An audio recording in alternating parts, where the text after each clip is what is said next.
l'incontournable doomu Pikine bi kenn du leen ko présenté di l'ambassadeur Pagaye ñu ngi lay ziar. waaw maa ngi dellu di la ziar bu wér frère.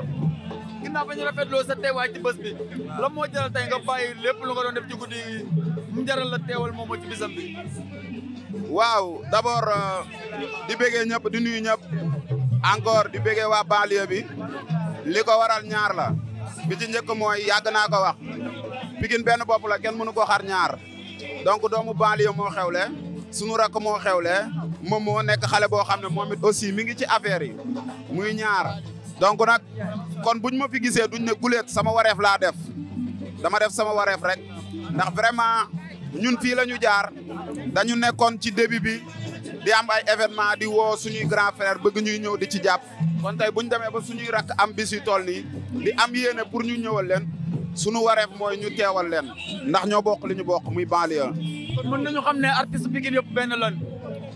pourquoi pas loolu moo fi yàgg am. mais xëccoo bi dafa bari ci biir artiste Pikine yi. ah. xëccoo bi daa bari ci biir artiste Pikine yi. ah bon. ku nekk na mën a. waaw mën a moom da ngay bañu ne la yow a. mais gars yi nee nañu yaay king ambiance. ah. gars yi nee nañu yow yaay king ambiance.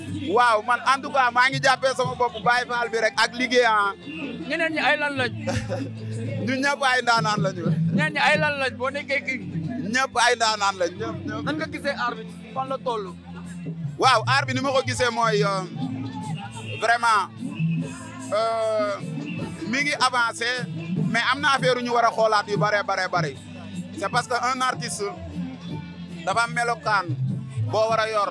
ban melokaan. waaw melokaan bi artiste bi war a yor mooy moom dafa war a xam ne dafa bari ñu koy bàyyi xel moom ba du lu ko neex rek la war a def alors donc yooyu jar a bàyyi xel la beneen bi ci des mooy ñu bañ a yàqamti rek kenn ku ci ne li nga war a am ci sa àdduna di nga ko am te fi nga war a àgg di nga fa àgg ci kaw nga liggéey incha allah. léegi lan ngay dénk Momo ak lan nga koy ñaanal ba beneen incha allah. waaw rakk ji li ma koy ñaanal mooy mu gën a góorgóorlu xam ne affaire yi kenn moomu ko mais premier point bi ma koy wax mooy na ko def liggéey na liggéey donc boo liggéeyee rek di nga fayee ko bañ a dugg ci détail liggéey bàyyi xel ñu ko bëgg chaque jour mu jéem a yokku ñi koy bëgg aussi c'est ça.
pata sama dakal pomme de terre pata sama dakal pomme de terre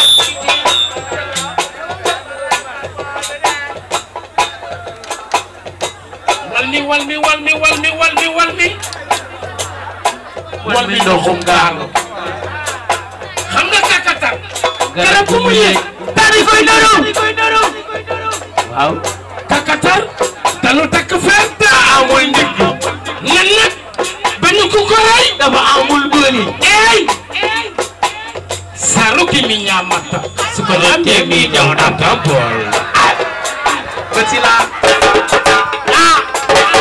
ngana gis